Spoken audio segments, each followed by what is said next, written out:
আসসালামু আলাইকুম। আমার জননেত্রী শেখ হাসিনা নয়াদিল্লি থেকে জাতির উদ্দেশ্যে কি ভাষণটা দিলেন, সবাই মনোযোগ সহকারে শুনবেন এবং কি ভিডিওটা রিপোস্ট করে দিবেন। শোনেন। মাত্র 15 বছরের মধ্যে আমি যেভাবে দেশটাকে গড়ে তুলেছি, কি না করেছি মানুষের জন্য। খাদ্য নিরাপত্তা, বিদ্যুৎ, চিকিৎসা ব্যবস্থা, শিক্ষা ব্যবস্থা, যোগাযোগের ব্যবস্থা, রাস্তাঘাট, পুল ব্রিজ, সবকিছু ক্ষেত্রে আমাদের যে কাজ, তাতে কারা লাভবান? এই মেট্রো রেলে কি আমি চলবো?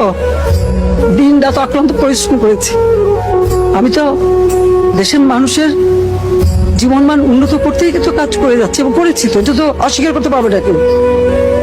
যে 15 বছর আগে 2008 পর্যন্ত এই দেশের কি অবস্থাটা ছিল একবার চিন্তা করে দেখেন।